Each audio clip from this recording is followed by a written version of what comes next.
Hey, check out the new podcast on our network, The Magnificent Others, with Billy Corgan. Billy, I remember he was here. He was awesome. He's an incredibly insightful interviewer, so this is great. Catch him talking about one of my favorite topics, greatness in music, with the legends themselves, and he must know all of them. He was one himself. First episode is my pal Gene Simmons. Get it on YouTube at Billy Corgan, TMO, and anywhere you get your podcasts. Anybody can fake anything, and most do. But if you're an employer, there's hope. There's ZipRecruiter. So relax, employers, and let ZipRecruiter speed up your hiring. See for yourself.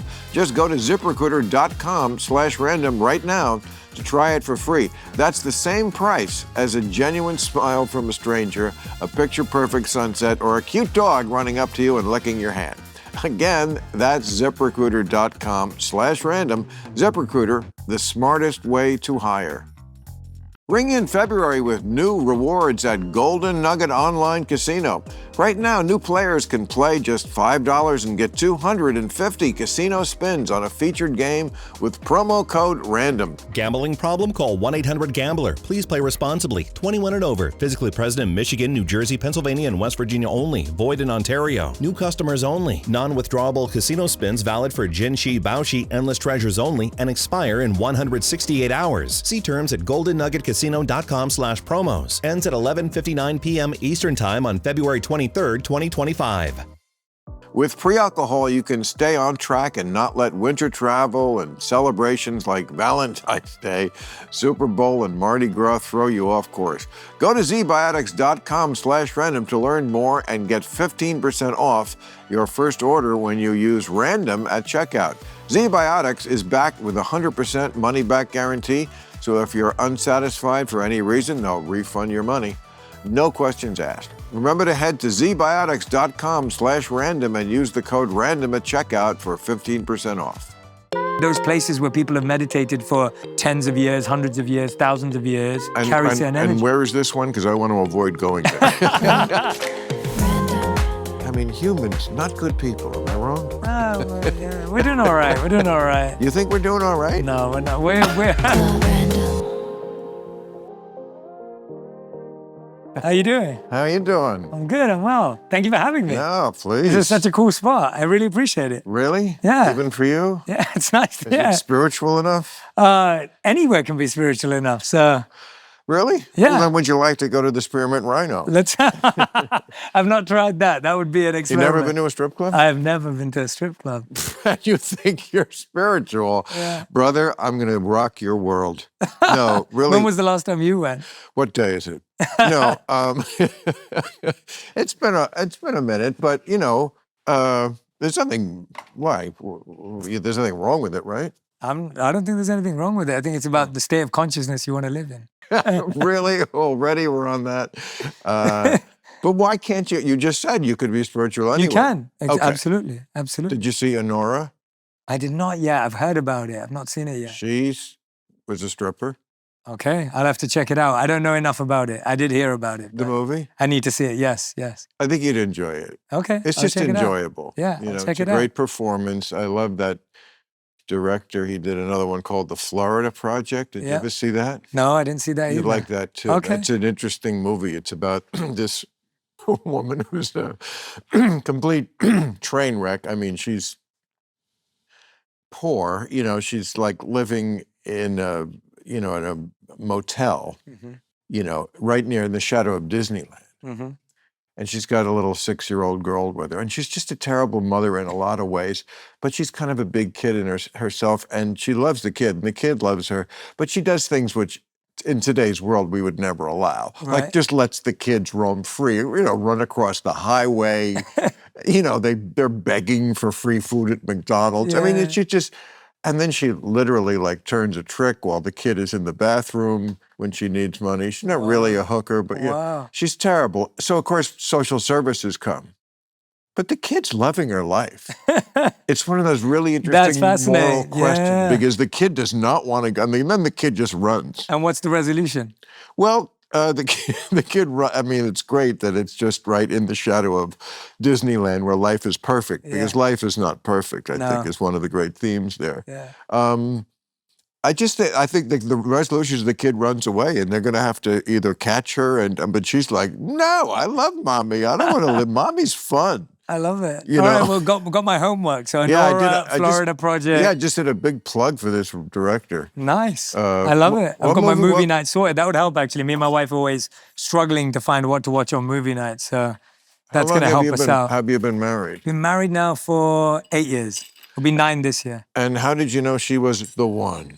I don't know if you do ever know. I think you figure out more and more every year. So I don't think I ever... Well, don't put that on the Valentine's Day card.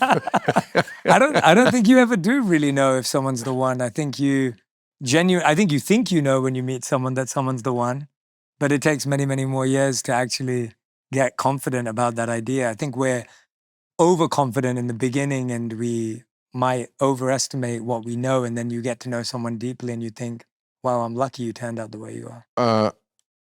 I agree with every word you said. That is a very realistic, I think, very wise answer. It's not a romantic answer.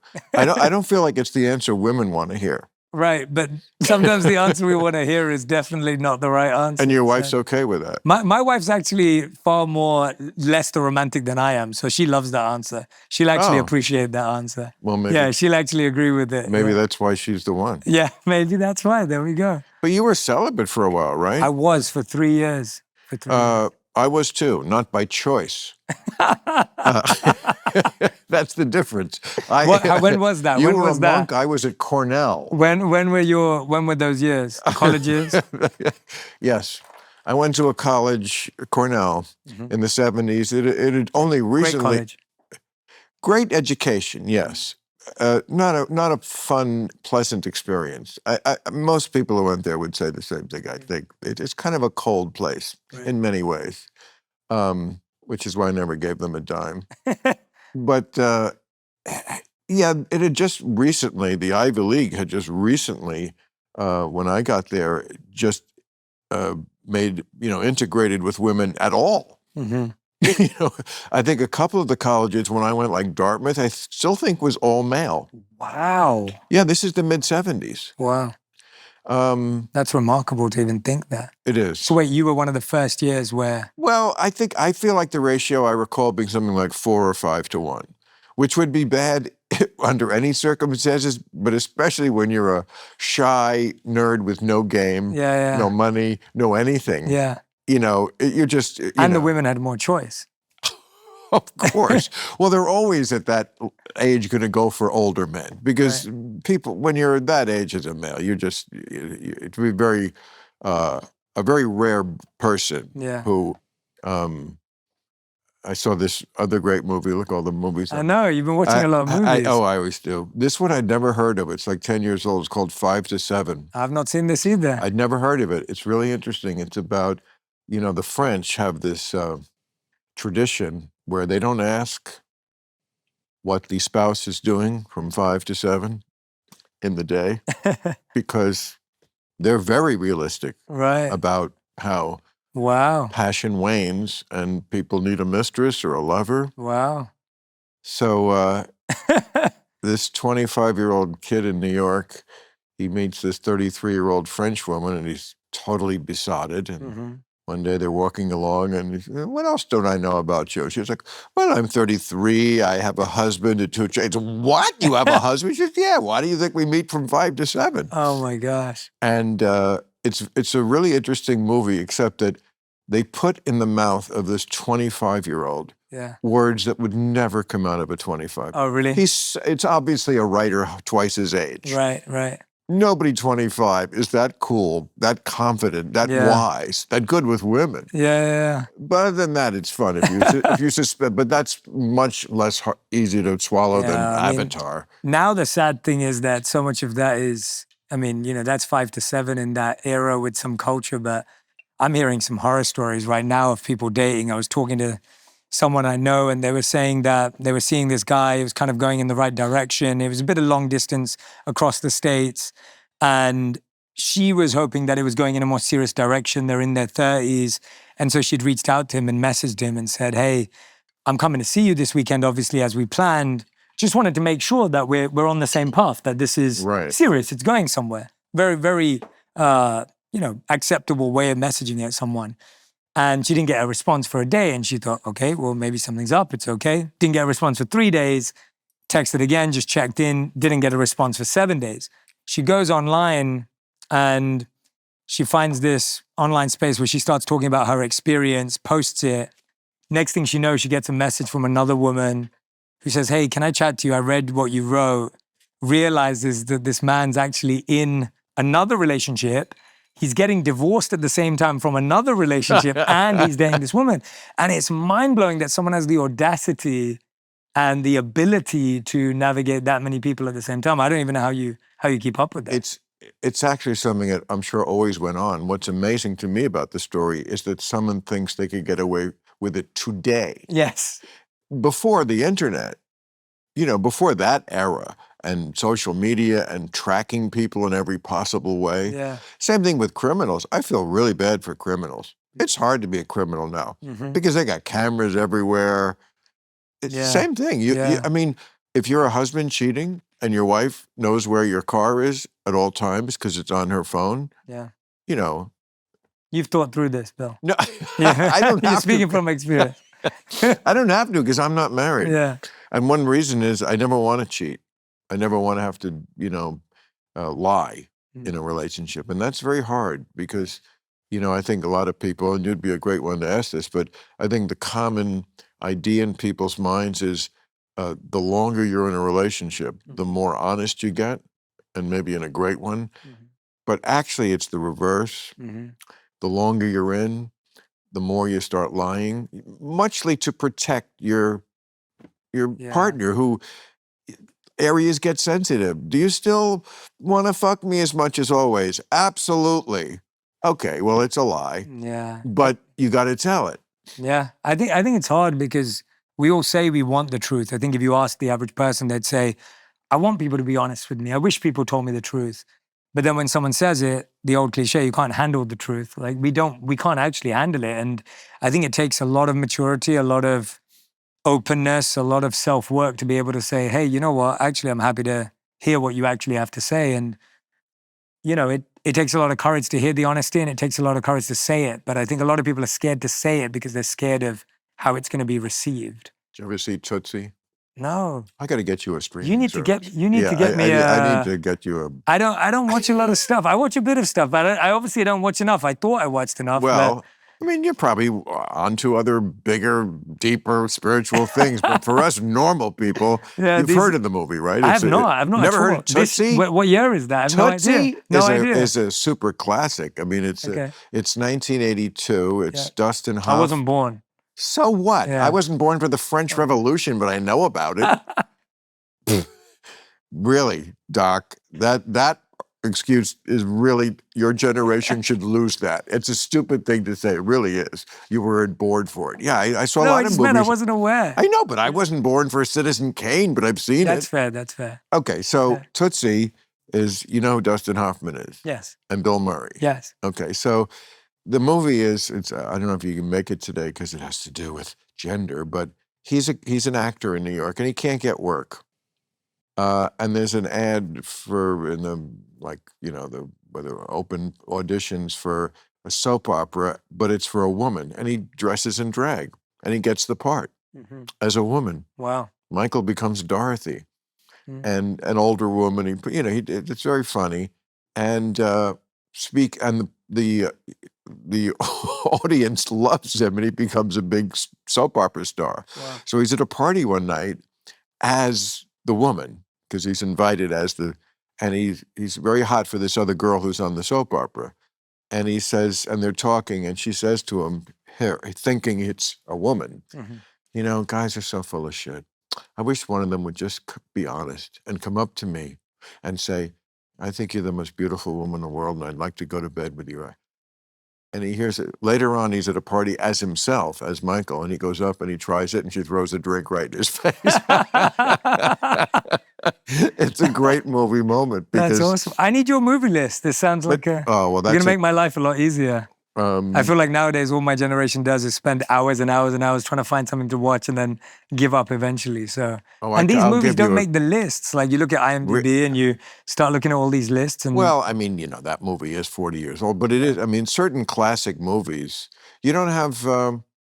I guess maybe you don't even have like the old direct TV where I still have the 50 movie channels. Right, Because if you flip through that, they're playing all sorts of movies from all sorts of years. Yeah, I'm a big Nolan fan. So Christopher Nolan, yeah, sure. so I've spent my time probably diving most deeply into Nolan's movies, starting with Memento. The Prestige is probably one of my favorite movies. Have you seen either of those? I don't remember those. So Memento is the story about the man who forgets every morning when he wakes up. And so he tattoos his memories onto himself and he's on the search for who killed his wife.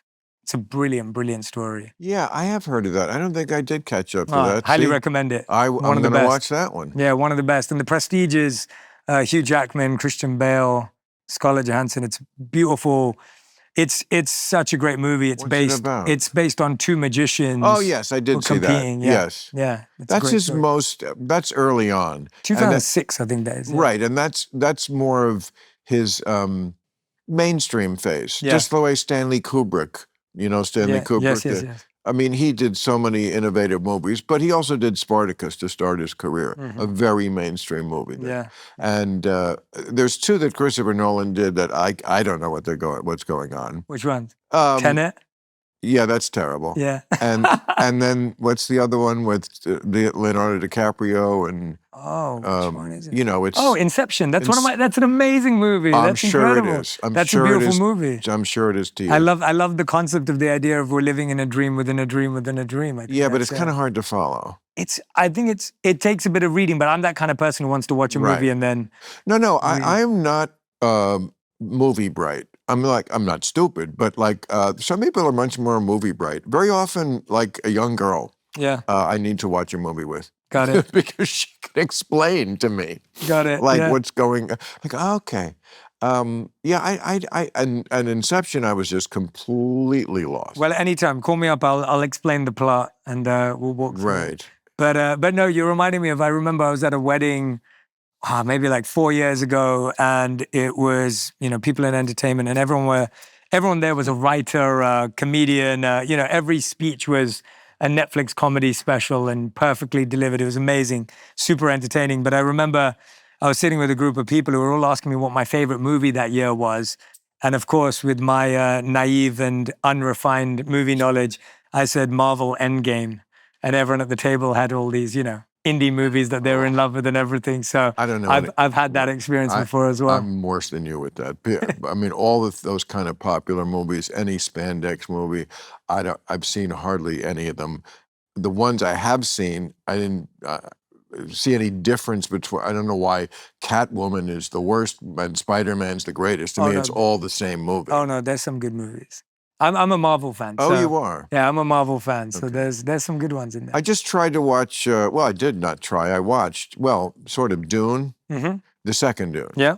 Now, I have to admit, I did not see the original Dune. Got it. I haven't seen the original. I didn't see the first Dune. I've seen that one. And I missed the first 10 minutes of this one. Okay. And I was watching it in the kitchen while I was making food. So I'm not really sure what's going on in Dune. Got it. It's something about they're on another planet. Yeah. It's I think it's the year 10,000.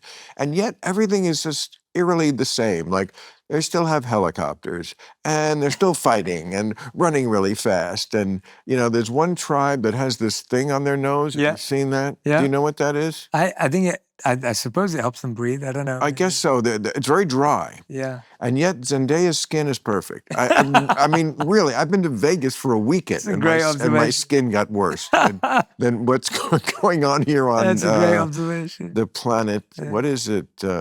I don't know the name. Okay. I don't know it that deeply. Anyway, I could tell there are some very bad people because it kind of goes to black and white when they show them. It gets very Lenny Riefenstahl and of course the big real bad guy's a huge fat fuck, and you can always tell. Worst thing you do in this world is fat shaming, unless you want to show he's a bad guy. Then it's completely okay. And I didn't get to the end that the real bad guy is Austin Butler.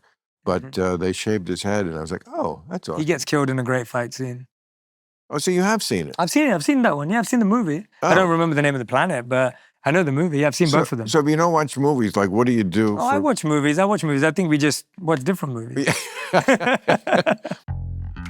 In all my years in the business, I've been proud of being good at hiring the right people, but it's fairly easy for me to tell if someone is going to be the right fit. Like with hiring writers, it's impossible to fake funny.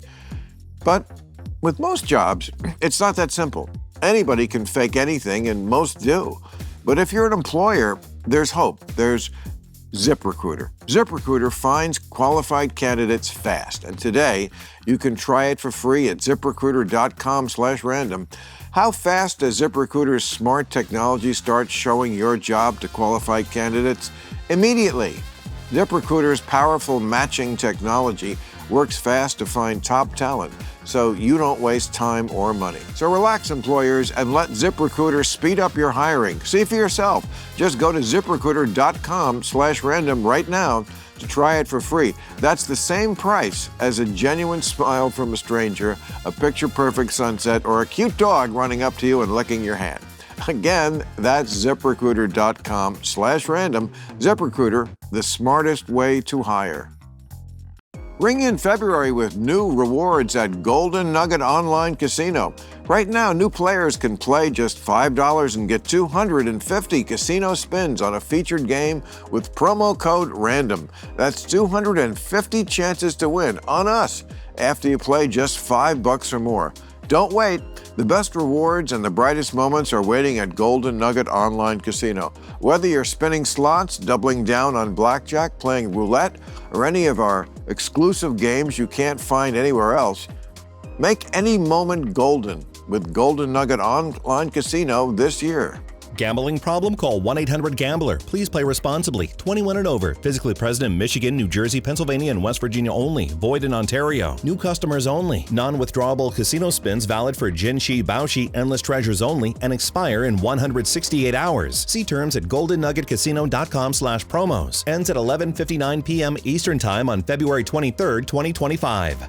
Well, what else do you do for fun? I definitely love, I'm a huge soccer fan.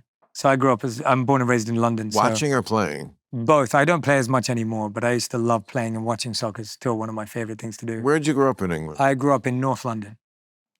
So it was, soccer's my first love. Football's my first love, and it's something that I don't know London well enough to know what does that mean, that neighborhood, North London. What kind of neighborhood? It's a bit in between. It's a bit rough. It's a bit, it's definitely a little rough. I definitely grew up in a neighborhood where there weren't so many Indian and South Asian people, and so There weren't that many when I was growing up. There are now. So there are a lot of South Asian people in England and in London. Well, just London, not in that particular area. I read this in Andrew Sullivan's column. He said like 50 years ago was something like, I don't know, I forget the stat, but it went up by 50%, the number of non-white people. Okay, that makes sense. Which is amazing when you think. Yeah, I mean, growing up in London. I'm not lamenting it. I'm just saying. Oh, for sure. It's just, acknowledge change. Oh, it was amazing. I remember in our primary school, elementary school, part of our studies was visiting every religion's place of worship.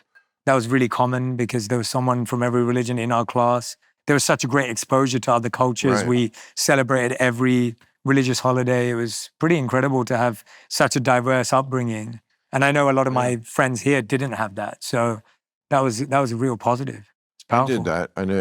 I made a movie called Religulous. It's a documentary. It's a comedy and we went to all the different religious sites. Mm-hmm.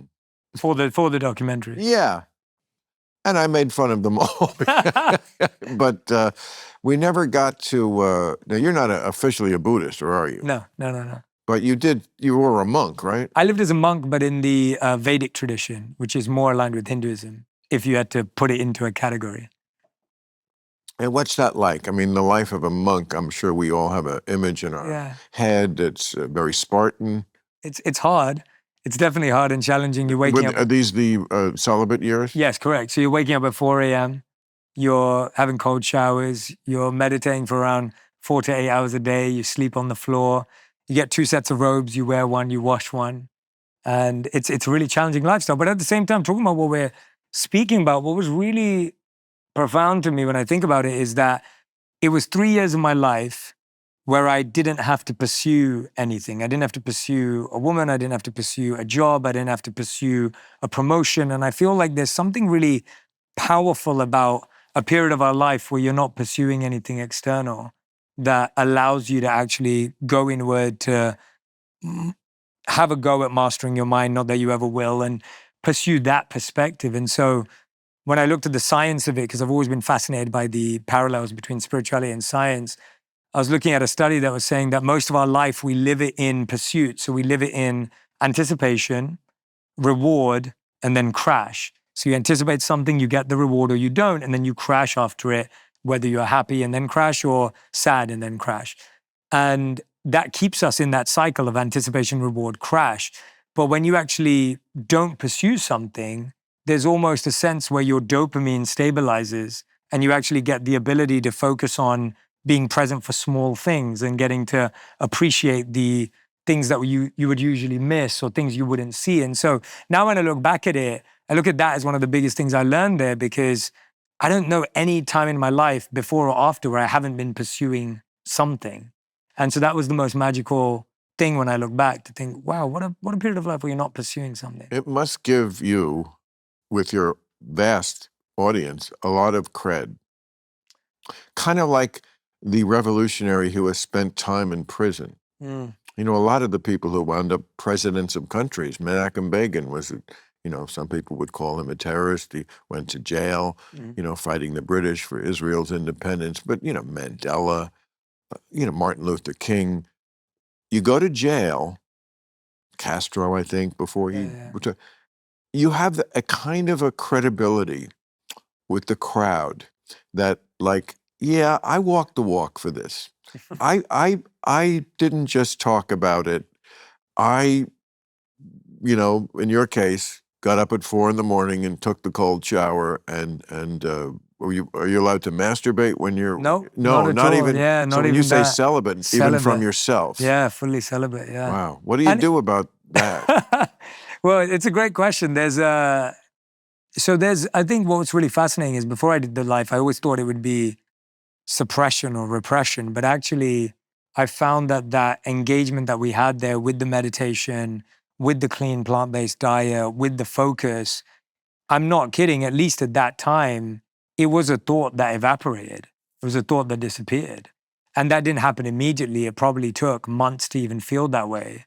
It was months of dedicated practice that allowed you to get to that point. But I found that environment was almost protected by like some incredible shield, which I've never experienced anywhere else. And I was actually just back there. I go back to the monastery every year. I was back there this January. And I travel there with my wife now. She comes with me as well. And we were there for a week. And I was spending time with my teachers again and the monks again. And again, I felt this force field energy while I was there. And the moment I left, I felt all the other allurements and all the other attractions come right back. And I was thinking, wow, there is something special about locations in which, kind of like this room that we're in right now, right? Like this has a certain vibe, it has a certain Absolutely, energy. it really does. It does, right? This location has an energy. I walked in and it... Not for what you're going for.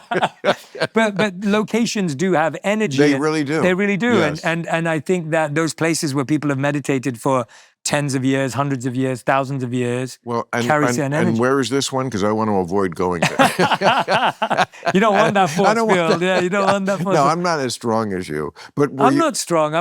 Oh, please. I'm actually very... I wouldn't consider myself strong. Okay, well, you're stronger than me, because I couldn't last... I mean, let me ask you... I'm just so curious about this. Yeah. Let me break it. So you're there for 3 years, 36 months.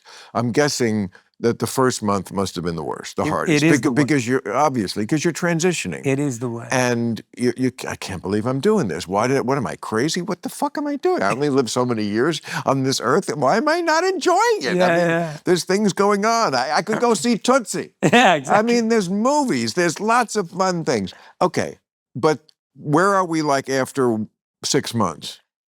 6 months in, it's changed because first month you're thinking while you're sitting on the floor, God, why am I sitting on the floor? It hurts my back. It hurts my leg. I can't even meditate. I can't focus.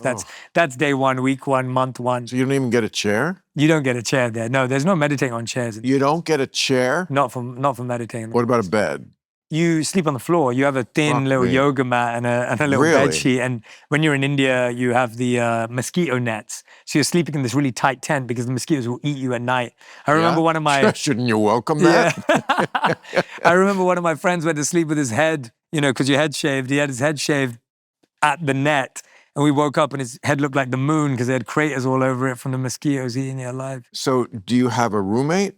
You have communal living, so there's 20, 30, sometimes 100 people in a room, depending on the size of it when you're traveling as well. Okay, so sleep on the floor, no amenities, No. 100 people in the room. Sounds like Club Med. Sounds like Club Med. Have you been to a Club Med? I know what Club Med is, but I've never been. I did a movie called Club Med, believe it or not. Yeah, okay. And we stayed there for a month. Right. I shouldn't. This was a doc or a This isn't, no, this was a movie. Okay. It was a movie of the week. Okay. And, the idea behind Club Med is for people on a budget who are, it's actually a brilliant idea because it's for people who are going to enjoy the outdoors anyway. They just want to swim and fuck. They don't need, so you go to this place and it's very Spartan. It's like a monk's thing. You get a bed and it's no locks, I seem to remember. You get beads. You don't even, No way. What do you do with the beads? Because to buy drinks, but there's no money. Because we want to, it's kind of smart, Got it. So it's just, let's get up. We're going to be at the beach all day. We don't need an $800 a night room. Yeah. So I feel like that would be a good halfway. That's your experience of. that's your closest monastic. I'm going to get. That's your monastic experience. I love that. But you are stronger. I mean, that is an amazing amount of strength. I mean, let's not kid ourselves. I think it's strength that we built up over time. Yes, of course. I don't think it was something I went in there with. And so, so where are you after a year? Is there a point where you're digging it? After 6 months in, I was having the best time of my life. I was like, I'm going to do this for the rest of my life. You really? So what brought you out of it? What brought me out of it was my body breaking down. I literally couldn't hack it. You mean from sleeping on the floor? From sleeping on the floor, chair? from waking up at 4 a.m., from eating what you're given because you don't get to choose. There's no menu. Everyone eats the same thing. I'd have friends of mine, monks, who were waking up at 2 a.m. and I'm being woken up and I'm a light sleeper. And if someone's sick, I'm getting sick and my immune system's getting rocked. And so I realized very quickly that I didn't have the physical ability to stay there. And then at the same time, there was this, if I'm honest with you and honest with myself, there was this rebellious spirit of wanting to share what I'd learned in a way that resonated with all my friends back in London. You sure did. And in a way that I felt would help people that I grew up around. Right. And not that was discouraged, but it wasn't encouraged. That wasn't the goal of being there. And there was far more of this regimented fall in line, which is really important for that sacred life. Right. And I respect it. I think it's needed. I just didn't fit in. It's a strange thing to say, but almost after 3 years of trying to become a monk or being a monk, I realized I wasn't one. And that's almost like the hardest thing. So the first month was the hardest, but the last month was even harder because you've kind of used all this self-awareness training to come to the conclusion that I don't think I belong here, but there are things I've learned here that I think are so profound and powerful. But this may be a stupid question, but why do you need the torturous physical part if really what's going on in the mind? Why do you has to hurt? I mean, if you don't hurt your back, you wouldn't get to the mind. No, I'm asking It's a great question. No, it's a great question. Because, I mean, couldn't you do it at the Radisson? So, you could now. Definitely, I do now. I would say that there's a beauty in it because that helps you go beyond the body. Because your body is such an uncomfortable place to live at that point that you have to go inward into the mind and further deeper. Whereas if you're in the full comforts, you don't actually ever have to go that deep. You're not forced to go and challenge to see what lies beyond the body. And so there was a beauty to it. And while I was there when I was there in January this year, I go back to trying to live as close to that as I can. I'm waking up at 4 a.m. Yes, when I go there now, I'll have a bed because I'm staying in quarters that are a bit more for visitors as opposed to monks. Right. But I'm waking up at 4 a.m., I'm doing the practices, and there's a beauty in it. I'll tell you, Bill, it's so powerful because it just takes you back to realizing how little you can live with, how little you need for that period of time. And it does give you special access to go deeper and go beyond the body. There is a power to it. Are there people who start the program like you did and and flunk out? Just like in the Marines, you know, I mean, they're the people who think they can do the Marines. And then it's like, you know. I feel like that guy. Yeah, I feel like that guy. That's why when you say I'm strong or whatever, I feel like it's the other way around. Like when you talk about credibility. Were there people who did that, who just went? There were more people who stayed than left. But some did leave. Of course, absolutely. Yeah, absolutely. Right. For different reasons. And it's not discouraged Well, I think I know leave. the reason. And you're not discouraged to leave. It feels like a personal failure. I think that's how I felt when I left. There was definitely a depression hanging over me because it felt like I'd aspired to do something in my 20s. I'd built it up and then I'd failed. And that's how I felt, at least internally. So I was this close some nights, freshman year at Cornell, like wanting to just pack it up and go home. Because it was so hard? Because it was so shitty. What part of it? Not the academic part. That was what saved me. I did have academic epiphanies at Cornell, and that's what you're going there for. But I did not have the fun college experience. It just wasn't a fun place. Mm. And of course, I got myself sort of ostracized in the dorm first year because the kids were like really immature. Right. And I was telling them, you know, enough with the shaving cream fights. It's not amusing me anymore. And then of course I just made myself a pariah. So like there was lots of reasons. What made you stay? That's what made me think of this. Pride. You know, just you don't want to be the guy who something in me was like, you know what, if you put your tail between your legs and you go home now and you can't even hack college, your life's not going to turn out well. This is something in me knew that this was a trial by fire.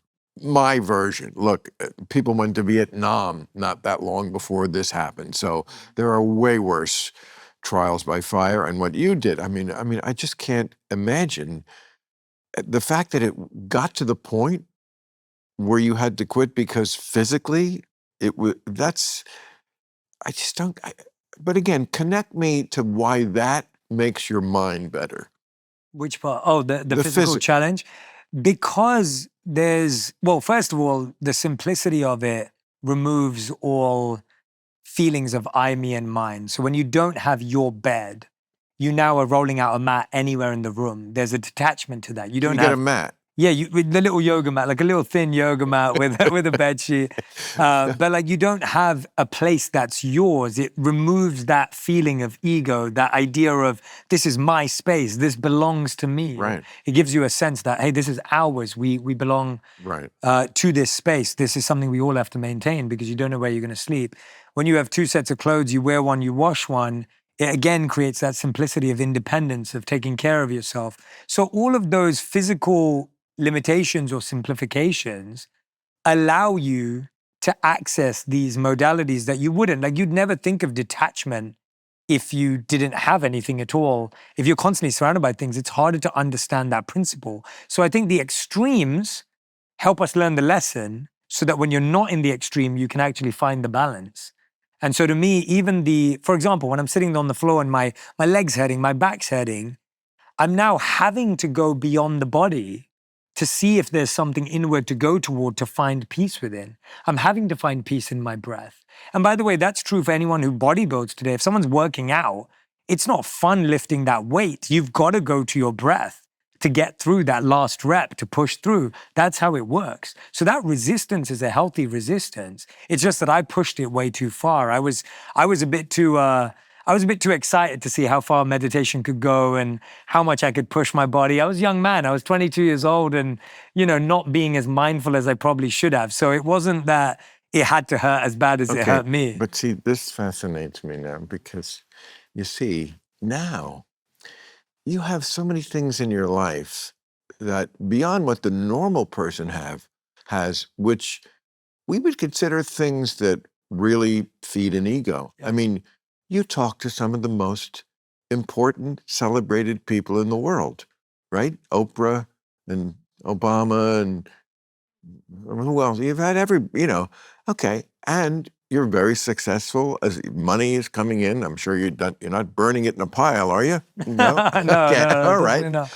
So, like, it's just, you must have gotten the bends from coming up from the no chair to Obama. So these things that are ego gratifiers, shall we call them, that most of the world is like with their phone, please like me and see me and give me this shit. Yeah, And you got it. yeah. Does it not affect you? What's going on in the two parts of your mind where it's like, you got it? Some parties might be like, this is cool. Yeah, I'm very fortunate and grateful that I've got to live two very opposite lives.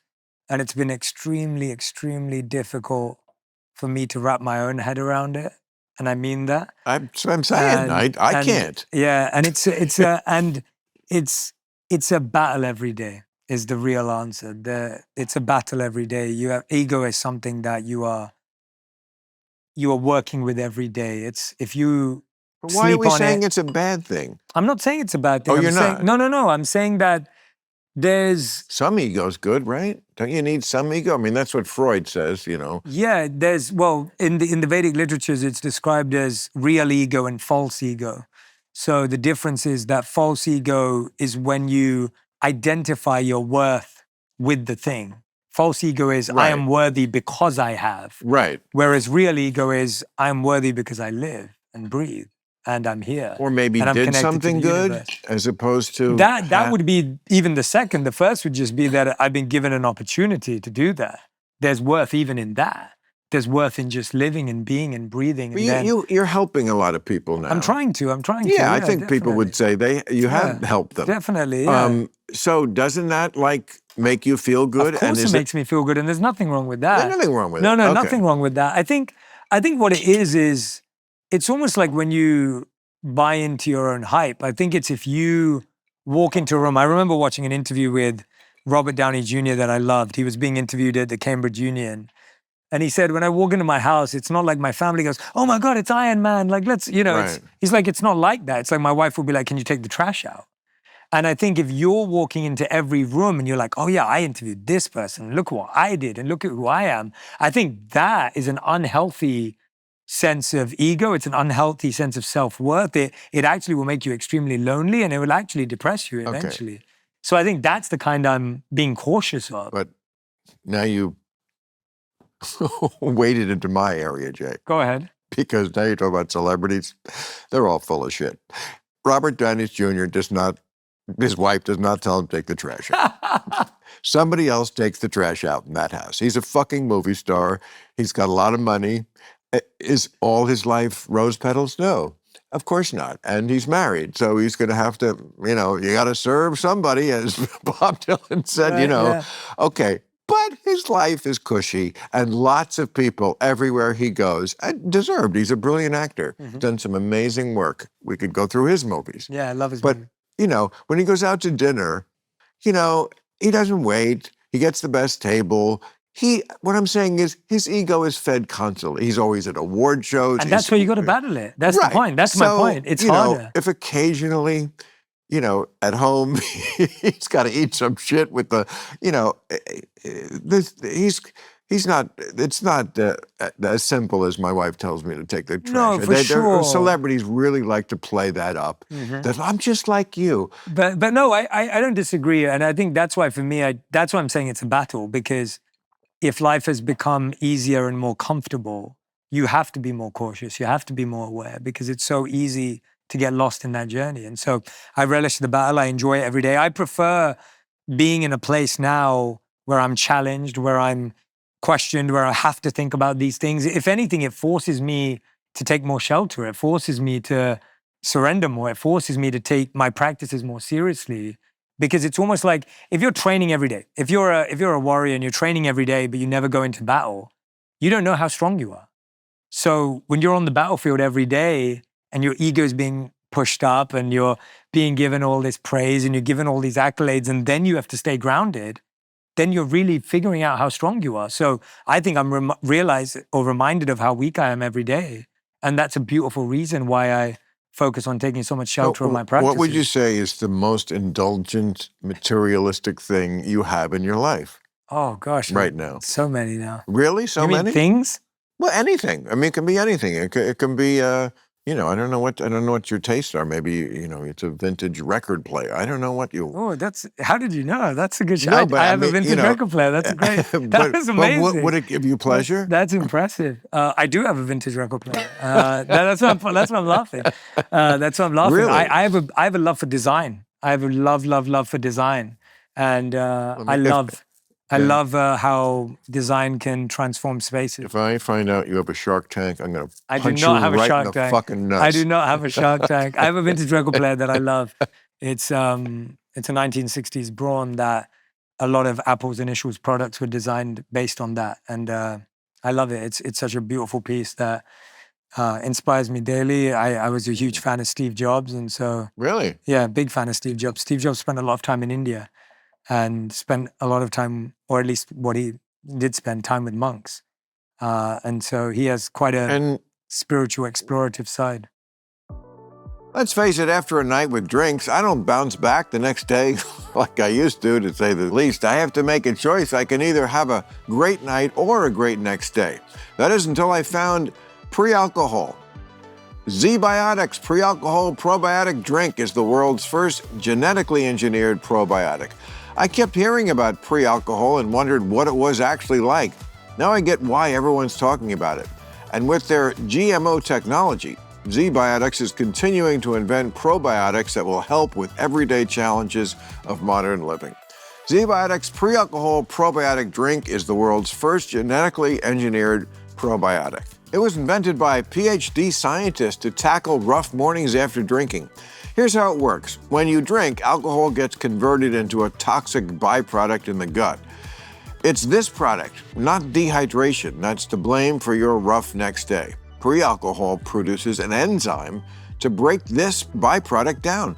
Just remember to take pre-alcohol your first drink of the night, drink responsibly, and you'll feel your best tomorrow. With pre-alcohol, you can stay on track and not let winter travel and celebrations like Valentine's Day, Super Bowl, and Mardi Gras throw you off course. Go to zbiotics.com/random to learn more and get 15% off your first order when you use random at checkout. Z-Biotics is backed with a 100% money-back guarantee, so if you're unsatisfied for any reason, they'll refund your money. No questions asked. Remember to head to zbiotics.com/random and use the code RANDOM at checkout for 15% off. Run this one through the spiritual grinder for me. Like, he seemed like the last type of guy to die from what he died from. Yeah. Like, that's pancreatic. Usually somebody who strikes obese, you know, diabetes. He was skinny. Yeah. You know, he seemed... Skinny doesn't mean healthy, though. No, not necessarily. Absolutely not. It's much more complicated than that. I mean, this just shows we don't know what the fuck. Well, at that time, too, I think we had very little insight or conversation around gut health, very little conversation about the microbiome, very little conversation about the impacts of sugar. You know, we weren't talking about all these things. We were in my life. You were? Yeah. Oh, that's amazing. I just didn't know a lot of people growing up. But were not, talking about I mean, these I met a guy you probably would like a lot because he's a guru. Mm-hmm. I mean, a literal guru. What's his name? Whatever. Dr. Neil. He's. I'm going to give you his shampoo here. He makes the only clean shampoo in the world. Very cool. Neil Naturopathics, and I've been my holistic doctor for 20 years. Before I went to him, I really wasn't that aware. I was always kind of interested in health. When I was in my 20s, I was too poor to do anything about it. Really. You got to eat fucking 3 cheese subs. Yeah. When that's all you only got $1.90 for lunch. Totally. I used to eat a Mars bar and drink a Sprite every day. Right? You did? Yeah, I grew up eating 4 chocolate products a day. You're talking about in England as a kid. Yeah, in England. I used to eat a chocolate bar, a chocolate yogurt, a chocolate ice cream, and a chocolate biscuit every day. My mom was like, I got addicted to chocolate. It took me years to curb my addiction. Years. I was like, that was something that was hard. What did you eat? What was the meal plan in the 3-year so you're eating plant-based, and it's all generally Indian dishes. So in the morning you're eating sometimes a dosa, which is like a thin, savory crepe, is the closest I can compare it to. If you ever had a dosa, it's like South Indian food. It's very like thin. I love Indian food. Yeah, so it's like a thin savory crepe. Is it good or It's is it? great. It's great. No, even in the monastery. Yeah, it's not indulgent in the sense that you're not, Right. but it's healthy. It's great. It tastes wonderful. Then there's upma, which is another Indian delicacy, which is simple. Khichdi, which is like mixed vegetables and rice. So you're eating very simply, but you're eating healthy, and it's good. But we'd be traveling, so you'd be eating things on the road sometimes, and it wasn't so great. Sometimes you didn't know when your next meal was going to come if you were traveling for quite a while. So they would, you'd always try and eat what you had. So you don't ascribe Steve Jobs' demise to something woo-woo. I wish I knew. I wish I knew. I don't know enough about how he ended up with his health challenges. No, but do you think there's some sort of plan or, like, was it always destined that he was going to only live that long? Or, is there a bigger picture to that? Or is it like atheists like me believe everything is fairly random, like Club Random? I mean, I would... I literally named the club after it. Yeah. I've always found the middle to be where I find my home, in that I think life is both free will and fate. And what I mean by that is that free will creates... You're right. Free will creates fate. And so our actions do have an impact, but then there are certain things where we have limited amount of actions to choose from. And so you've got an interplay between fate and free will at any point, i.e. I didn't get to choose where I was born. So there was a limited set of choices. So when I grew up, you could either be a doctor, a lawyer, or a failure based on my parents. Those are my three options.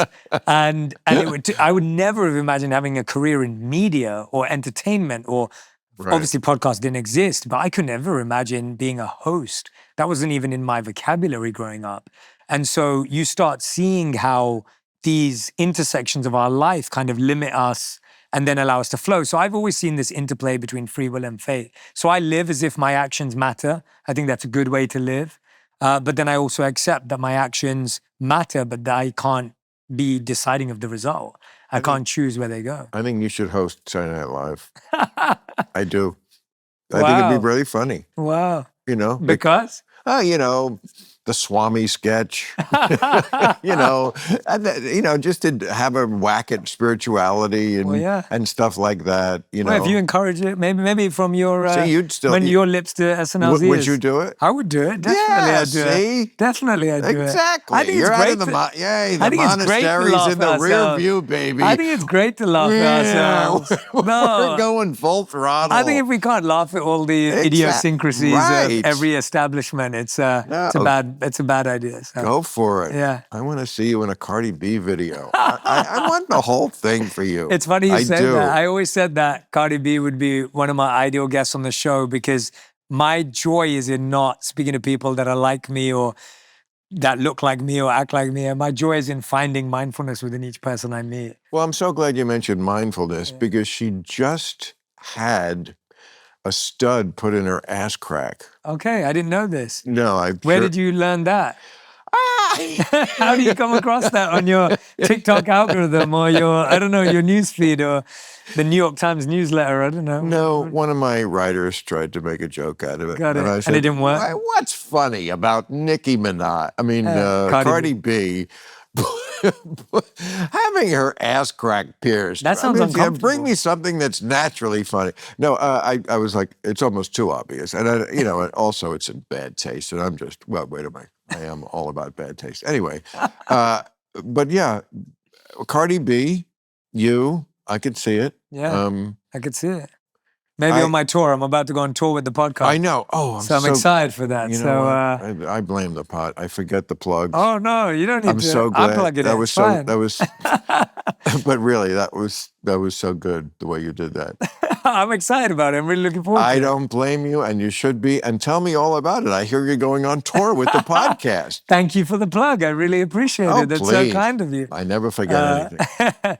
No, I'm really excited. We're taking the podcast on tour for the first time ever. So the podcast is over 6 years old now. It's been an incredible journey, and this is the year I thought it would be nice to go. Incredible success. Yeah, it would be nice to go and meet the community. We've had millions of fans that have been so loyal over So the what will 6 be years. different about it live or nothing? I think what will be different about it is I'm going to get to interact with the audience. The audience is going to get to interact with the guest, so ask questions. I When want you to say open it interact up. with the audience, so they'll like do the thing where they pass the mic around. I'm going to love to go out there So- and see people out and give there? people hugs, meet people, hold hands. I'm like Oh. excited to get out there and look people in the eyes and thank them for I don't this. think that's a good idea. I love it. I enjoy it. I like being I with the mean, people. there's going to be a lot of people. I know, but it'll be fun.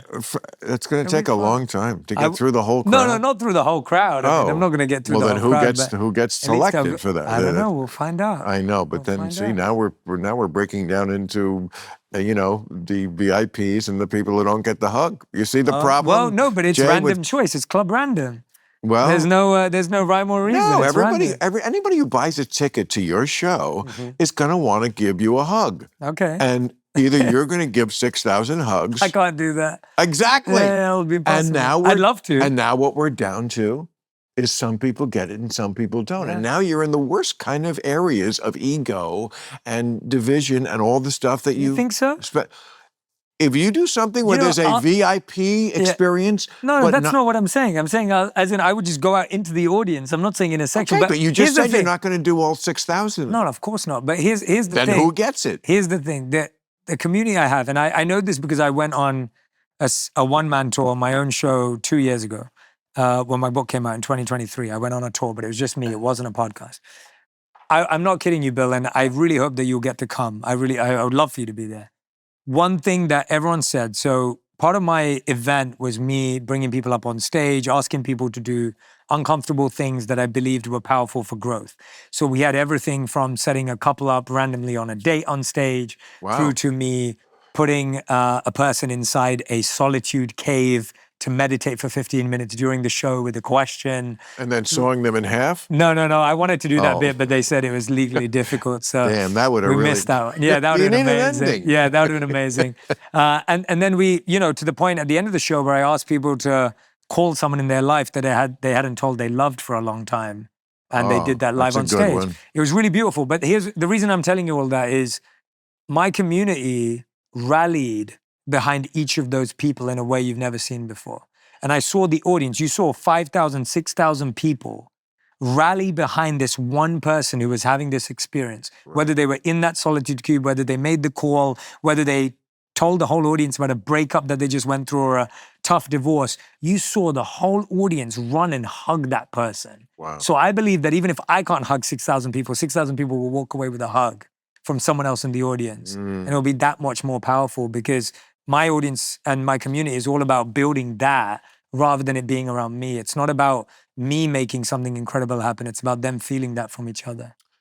Are we sure we're not becoming a mega church? That's a great question. And Are we sure? I think you're doing great. I'm just trying to watch you, the guardrails, because I'm in this business. Yes, and I know I've seen, you don't want to end up like Britney Spears. Yeah. You don't want to be shaving the head, hitting people with the umbrella. I already shaved the head. That's good. Yeah, I got the hair back. So no more shaving my head now. I like my hair.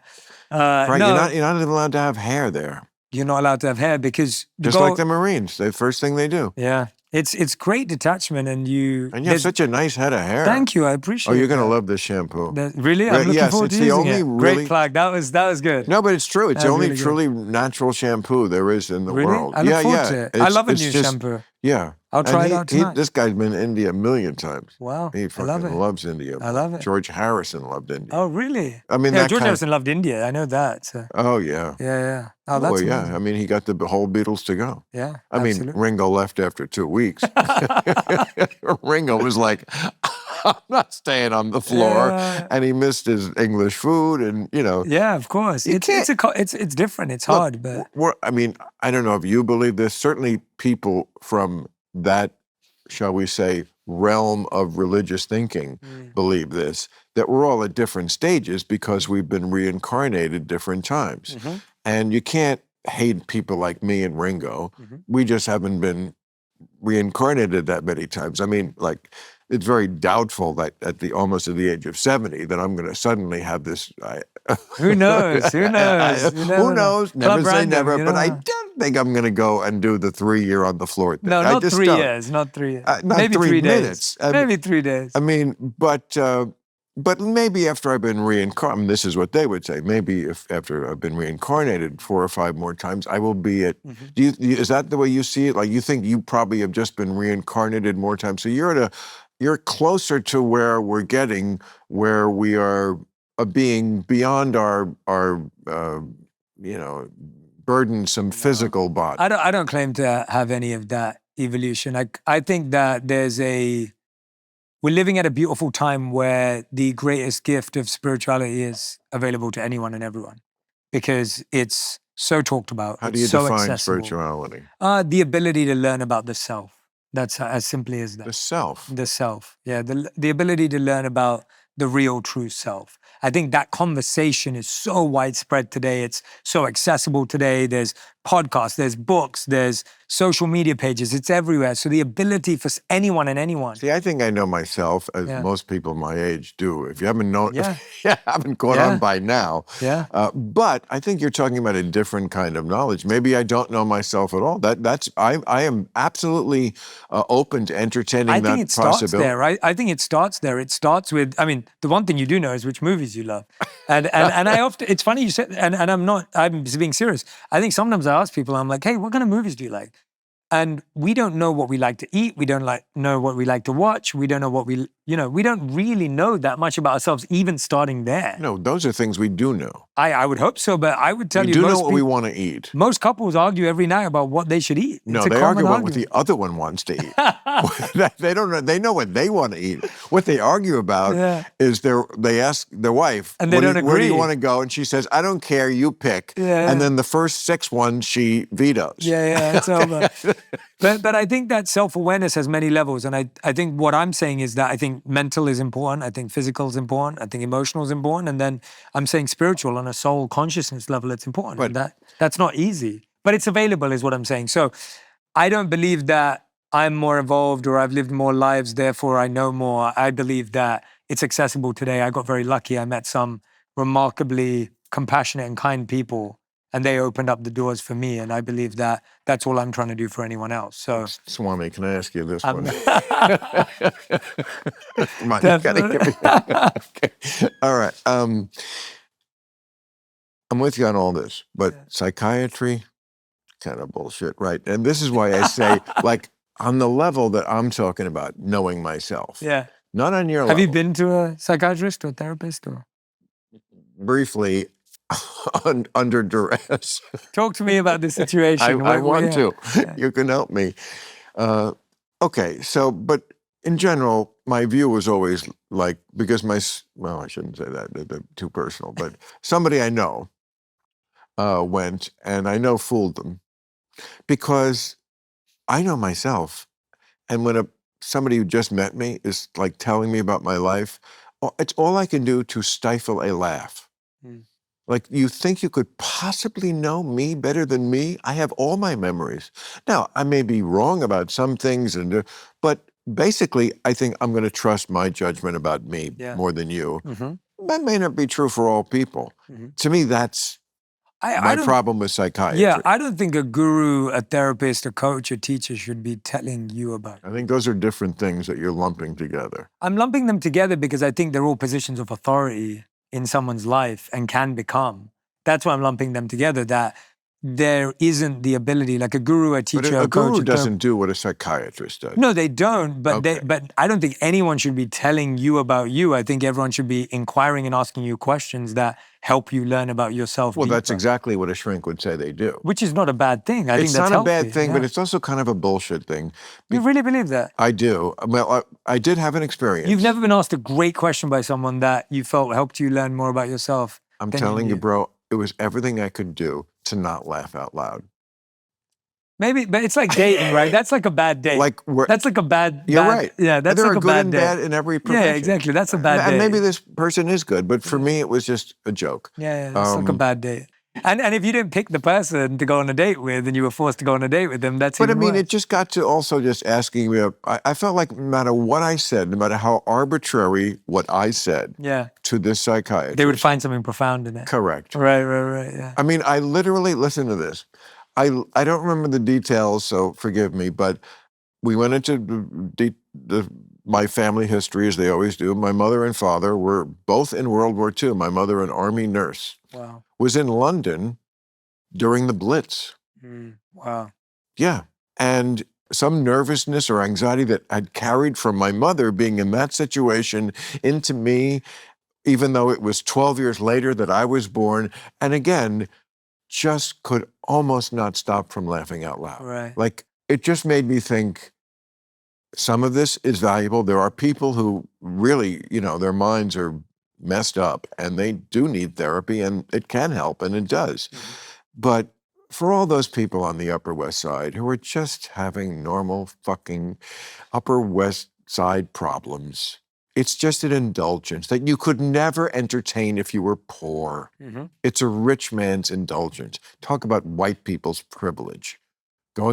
Hiring a friend to listen to you rattle on about your fake problems. But isn't that the challenge, that we need friends? Isn't that the real call to action here? Where Yes, but the answer is not to hire one who calls himself a shrink. But sometimes that's where people start, right? Like that's sadly where they're at. I feel like anytime you're hiring someone, whether it's a prostitute or in a personal position, you're going down the wrong road. Yeah. I look at it this way. I mean, it's simple. It's a simple assessment, but I think it makes sense that there are some parts that are really useful and important and skills that will help people. And like, you have a holistic doctor, like you said. Yeah. Some people will be like, oh, holistic doctors are BS. Like, that's what they would think. But you've seen great value from there it. There are things he's talked about which I do think are BS, and he knows that. That's okay. I also have Western doctors. I think you need both. Yeah, you do. And I really fully agree. do. And agree. I mean, we're very good friends, so I'm not insulting him, but yes, parts of what he believes and he has enveloped in his practice, because he's very serious about that part of his life, I think are too inflected with things that are based in religion, based in Buddhism, and I mean, some of it could have chakras and emotions in your organs. I don't discount anything, because I don't think people know shit. Totally. I mean, that's my main above the credits title for everything I think about medicine, is we don't know that much. We know so much more than we used to, and people conflate that with we know pretty much everything now. And it's like, no, in not just 100 years, maybe with AI 2 years, we'll be going, whoa, that's what we thought in 2025? Yeah. Well, that's why I want to encourage a more nuanced conversation with what we're saying, because I think we're so good these days of labeling something as useless or relevant or useful or, irrelevant. And I think it's so much more nuanced than that. It's like, therapy can be incredible, and it can be challenging, or it can be condescending. It can be whatever it is, just like anything else. And so it's like having a nuanced conversation and going, actually, well, I agree with you. I like having Western medicine and Eastern medicine in my life. I value both. And I think both have value. And I think the challenge becomes when we go, well, that's just, whatever. I think when you throw something to the side like that, it's kind of the easy way out, actually, because it is easier to just discount something without actually... I mean, to me, the main contribution, although there are many, I could break down specifics in the hundreds of Eastern medicine, is the idea that there is a mind-body connection. Yeah, absolutely. And that when you just diagnose by the numbers on the blood work you just did, you're getting a part of the picture. Totally. But it's so not all of the picture. And until Western medicine recognizes that, don't ask me for my blind obedience. And the second brain, the gut. The gut is such a core part of Eastern health. My wife's I mean, do we even know where the immune system is? I'm not sure. Yeah, but the gut and the brain probably the connection. gut. Yeah. Because humans will fuck anything and put anything in their mouth. So the place where you need like the most awesome kind of defense is the gut. Is the gut. Because they will put anything down their gullet. Yeah, absolutely. I mean, humans, not good people. Am I wrong? We're doing all right. We're doing all right. You think we're doing all right? No, we're not. We're we're not doing all right. Gee, that didn't take I was long trying to to be break you down encouraging. on that. I was trying to be. No, I mean, the challenge is we keep repeating the same mistakes. No, actually, we are. Actually, it's amazing. Yeah. Considering, it's amazing we've survived based on all of our mistakes. Considering how nuts people are, totally, that the lid stays on, and it could fall off tomorrow. Absolutely. But in America, I mean, don't get me started on the people who just don't understand because they have no perspective of what the rest of the world is like, what their life could be like, what their life would have been like 100 years ago. They have this dumb idea, a lot of the kids, that we're living at the worst time in the worst country. No, assholes, you're living at actually the best time. Even with our flaws, go ahead, try it. Yeah. Live in Mauritania, which I believe is a steamship. But that's a psychological challenge, isn't it? It's like we can only see as far back as we can see, and that rearview mirror is just smaller and smaller as we... So you grew up in what town? North London. Yeah, North London. And your parents were together? Yes. And what do they do? My mother was a financial advisor, and my dad was an accountant. And did they bring you up with a religion? Yeah, I grew up in a Hindu household. Hindu? In what I would call a ritualistic household. And what I mean by that is you follow the rituals, you don't know why. You do the practices, you don't know why. There isn't a depth to that practice. There's a ritual, traditional aspect to it. Well, you must have seen Slumdog Millionaire. I have seen Slumdog Millionaire. I was older. That's one I had to get in one. I have seen Slumdog Millionaire. That's a great movie. Yeah, that's a great movie. I'm sorry, I was being facetious. But So, okay, so you were brought up, and when you say, because it's a hard religion to define. What's that? Hindu, is it not? Because it's like all gods and one God, like there's one, as opposed to like the Christians and the Muslims, which are like, we have the God, and if you disagree, we're gonna fucking kill you. Yeah. Hindu is more like, we'll incorporate you. Well, you'll become one of our gods. Yeah, the philosophical understanding is that there is one God, but there are many gods that take care of different departments. So you could think of it like the president and the cabinet, or like saints. Body. Yeah. People pray to different saints. Yeah, there are different gods for different parts of management of the universe, is how it's seen. I mean, I was told as a little Catholic boy, there is one God. The nuns were very, very prideful about that. Like, I think they thought that made us superior in the West. Like we have one God as opposed to those heathens and pagans and people in the shithole countries who have many gods. Primitives. We have one God, and his name is God. Yeah. And he has a son who's also God. Yeah. And there's a ghost who's also, I'm like, fuck, we're becoming Hindu. But no, really, I mean, three gods, already we're in a polytheistic religion. And you can pray to the saints. Yeah.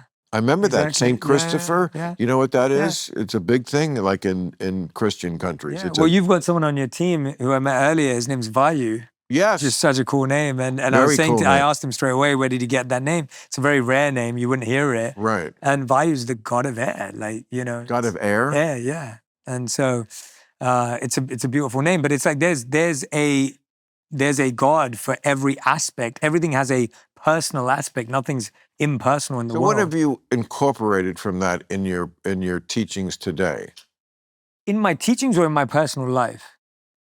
Your teachings. Yeah, so my teachings are definitely the practices, the habits, the mindsets I learned, not the religious aspects. I feel that faith and belief in God is an individual journey. Philosophical from it made its way into philosophical for sure, not theological, I would say, because I believe that theological belief is a personal choice, is a personal exploration. Right. I think your relationship with God is individual, and I encourage it. It's beautiful. But there is something called God. In the Vedic tradition, yes, for sure. Yeah, for sure. But so you kept that? No. So in my teachings, I'm very focused on how people can build the qualities, the characteristics, the mindsets, the beliefs, the values of living a mindful life.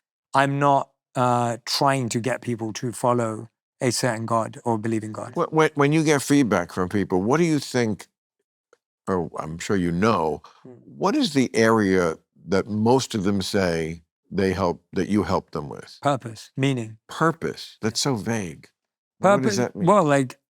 Well, I mean, it could be anything. It could be I was on the verge of committing suicide, and now I believe my life is of worth and value and has meaning. It could be I went through a divorce and I lost all sense of self-worth, and now I know that I have value and purpose and meaning to my life. It could be, hey, I just came out of college and I've just been stuck and confused and don't know what I'm meant to do, and now I feel I found my path. So those are the different types of things people could say. Yeah. I mean, you do have to have a purpose in life. Yeah, and I think it's the hardest thing to find because we've made our value and purpose as humans defined by what we do. The question, what you do, is not only the number one question you are asked, it's become the primary way. If you think about it, even just a few years ago, all of our names started being defined by what we do. Baker, blacksmith. Like when you look at the names and how they evolved, it became about occupation. So our whole identity has revolved around occupation, not purpose. And then if you look at how society has changed, towns and cities in the past would be built around a church. You could see the cross from anywhere, or a temple, you could see the chakra from anywhere in India. Then as time went on, you had the state building, you could see the flag from anywhere. So we went from God to country. And then if you look at it today, you'll see the skyscraper from anywhere. So we went from God to country to money. So you can see the change of purpose and value in the simple building of buildings, because humans are basic. We define what's valuable by what's the tallest thing in the town. And so when you look at that, you look at how no wonder people have made their job feel like the entirety of their identity and purpose. And so I think while some people like me and you, it seems like you've loved what you've done your whole life, you're still doing it. It's purposeful to you and meaningful to you. Well, maybe not. No, I'm gonna. You. Maybe I can. You're such a smart person, but maybe I can shed light on something that you would not know because of the age I'm at. I'm almost 70. Every decade of your life, I feel like when I look back, you have there's a theme to every decade. Like in my 10 to 20, before 10, I don't know, get baseball cards or something. But 10 to 20 was like survive. High school, hazing, college, more of the same, the breakup with the girl. It was just like survive. I can relate to that. Like I might not make it. And by the way, throughout history, like children mostly didn't, or at least half of them did. It wasn't until, again, to the point about you're living in the best age, like we assume most kids are going to make it. Most kids didn't. At least half didn't for most of history. Okay. 20s was like, be a success. Like, I know what I want to do. I knew I wanted to be a comedian when I was 8 or something. Like, now you're doing it. Don't be a fucking failure. Because this is the kind of business, it's great if you succeed, and it's nothing if you don't. So just don't fucking fail. 30s, when I was actually starting to succeed, then it was like, get girls. This didn't happen enough in my teenage years and my 20s. Let's get girls. 40s, more girls. 50s. All right, girls, but this is the last time. No. 50s, it starts to be you going back to survive, live. Stop doing the things that your body cannot take you doing anymore because they will kill you. You can't drink like that. You just can't. You can't have unprotected sex or whatever the fuck you were doing. Stop doing it. And where I'm at now, it's funny because, survive, don't retire because purpose. You kind of know if you lose the purpose in life, you're going to die. People have done it. Like within weeks. Andy Rooney was on 60 Minutes. He quit or we fired or whatever. He was like dead in a week. It was like, that's crazy. You know what's funny? When you get fired from a show and then you're in a coffin. I mean, it was crazy. But that's because, it's an ageist country. So, like, you never know when they're just going to, and then what do you do all day? And you have to have a reason to get up. Absolutely. You have to want to live. But that's what I'm saying, that you were fortunate, and I've been fortunate to find it in our work, But I think the challenge has become that Right. if work is your only place of value, that's not a healthy way to live. And this is going to get only worse because AI is already and will in the future take ever more jobs. There's ever more things that people used to at least feel valuable and useful. Maybe Yes, I'm just useful is the right word. maybe I'm just a cog in the big machine here at gigantic enterprises, but I'm doing, and AI is going to take that job. Zuckerberg was bragging about it the other day, and so was the guy from NVIDIA. You know, oh, I think in the future, AI is going to do a lot of these mid-level coding jobs. Great, they can all work in a coal mine. What's going to happen then? Yeah, and that's why the work's needed even more right now, because people are going to have to use that time, space. These tech like a drug. fucks don't care. Yeah, I mean, They I don't. really don't. They're. You know what it is? I understand when something you're good at. We love to do things we're good at. Yeah. I don't play tennis. I tried it. I wasn't good at it. I'm good at basketball. I play that. Oh, nice. You know, you're good at soccer. I'm okay. Okay. I'm not I that think good. you're probably pretty good. So, you know, they're good at creating new instruments of technology. They don't really care what the repercussions are. The phone fucked up people's mind. They don't really care. Well, I always say this. AI is going to do it worse. They just don't care because it's fun. It's fun to do your hobby. Yeah. I think if an inventor creates something that they don't want their children to use, it tells you everything. I always think about it that way. Great point. Yeah, if you invent something The tech people. and you keep it away from your children, that says a lot. It says a lot about your hypocrisy. Yeah, but I think it all comes back to the root challenge that there is nowhere in our education system where someone learns that they should build things to help people. That just doesn't come up. It doesn't exist. I studied at Cass Business School and, you know, got a decent education and a first-class honors degree, and service or helping people or being of service to others was something I would never even have come across if I didn't meet the monks, because that was their way of living. And I remember giving a talk about this a few years back at a big corporation. It was one of their big annual events, and I was on stage. I was talking about the value of service. And this one man came up to me, and he was in his 30s, and he said to me, you know what? I never thought about anyone else apart from myself until I had a child. And that was the first time he said, and he was being really vulnerable, and he said, I've never thought about anyone beyond my child. Right. And so I'm thinking, when anyone's creating anything in the world, we're rarely thinking about how this affects someone's child, someone's son, someone's daughter, someone's parent, someone's whoever it is, because that was never the goal of society. The goal of you creating something was to win and success in your 20s to 30s and get girls. And so if the goal was to be successful and get girls, then where did helping people come into any part of it? Right. And so I think that's what the challenge is, that we've got to figure out that. It's like, how do you No, know, you're right. I had to get past, not that I was a bad person, but I had to get I past. don't think anyone's a bad person. No, but I had to get past that phase in my life where I thought I had been gypped out of a fun adolescence, which I was, kind of. Like, I had one girlfriend, and then she broke my heart. And then, you know, it was just... That's how it always Then goes, for yeah. years, it was just terrible. And then I got nicer again because I could afford to. Because, you know, it's actually, people, I'm sure young people think, oh my God, 50s and 60s, they're actually the best times, as far as, like, you've established yourself, you're comfortable in your own skin, you're doing better. Yeah, there are issues with it that are not ideal, but on balance, yeah, I'm much happier. Yeah. Partly, mostly because you are just comfortable with who you are. You know who you are. You know what works for you. You know what doesn't. I mean, I'm not going to go to the madrasa. Not that it's a madrasa. Yeah. By the way, did they ever have, so that 3 years, there was no like break where like you get a week off? I would travel to different monasteries. So I wasn't just there. We would go to Europe.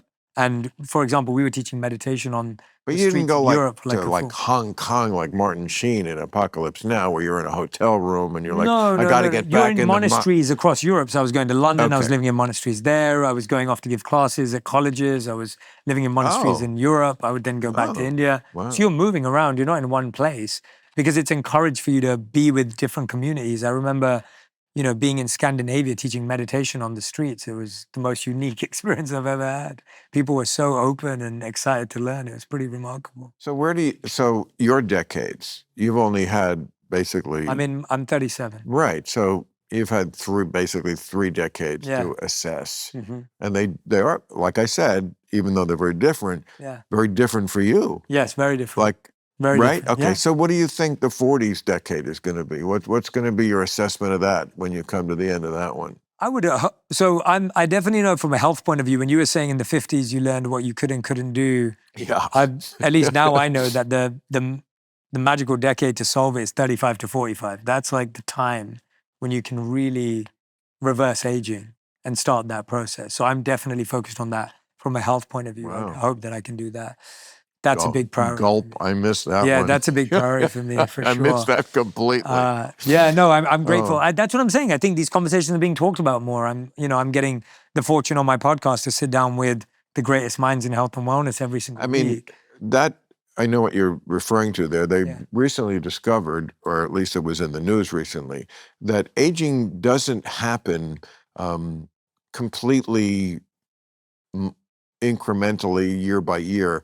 It happens sort of in jumps. And there are times, maybe this is the time you're talking about, where it really jumps a lot. Correct, yeah, 35 to 40. Right, so you want to kind of like arrest that one. Yeah. At that point, you can still make changes. After 45, 50, it becomes harder. Well, it's harder to build hopefully AI will help me with hopefully. this. I mean, I don't think it's impossible. I'm not saying it's not possible. I know plenty of people who've fixed their health after 50. There's amazing stories. There's so many variables that go into it. Again, like I know people who live terribly unhealthy lives, but they're just so happy. Yeah, and are just fine. I know people who've lived their lives perfectly healthily and died early, and people who have abused their bodies and died fine. I'm so glad I did remember this. Please. Because memory, I'm not even sure it's a good thing. But our connection is Arianna Huffington, really. Oh, okay.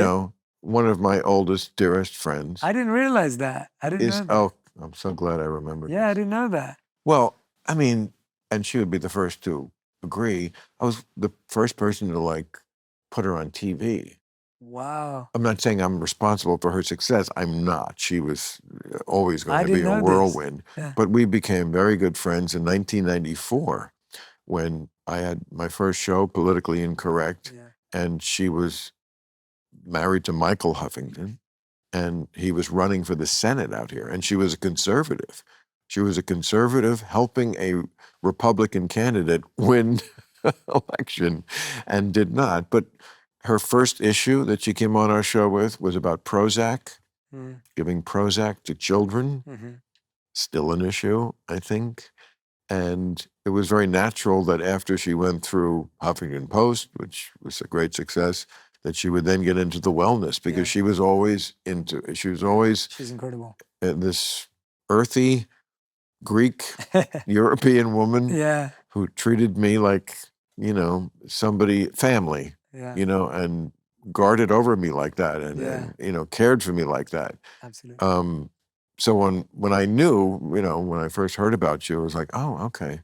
Yeah. She gave me my first shot. Exactly. Yeah. I mean, it's very full circle-y. That's really beautiful. I had no idea. That makes me so happy knowing that. Oh yeah, we should all have dinner one. Yeah, I would love that. I would love that. Yeah, no, I wouldn't be where I am without Arianna Huffington. So I feel extremely grateful. In some ways I wouldn't either. I mean, we go back a long way, and there's nobody who I trust and their counsel more.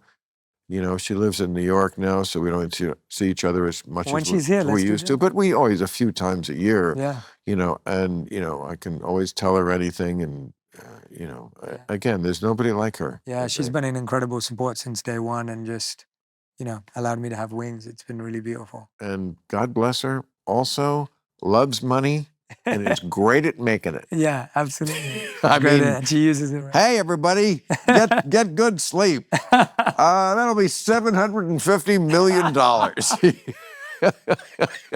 I mean, you got to give it to her. Anyway, everyone's got to sleep. But I appreciate you coming here. I know you don't need to. No. It was just a mitzvah, as the Jews say.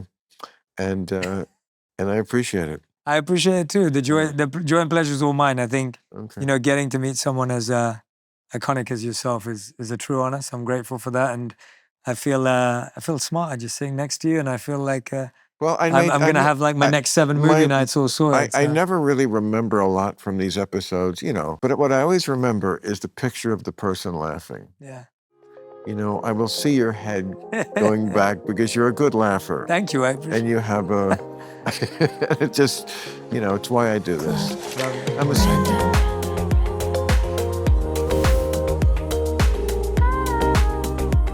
Okay, well, That's if you a lot of fun. If you ever need a uncomfortable floor to there we go. sleep on, I can just sleep. This is what it looked like. This is what it looked like. This is really uncomfortable. I've passed out on a couple of times myself.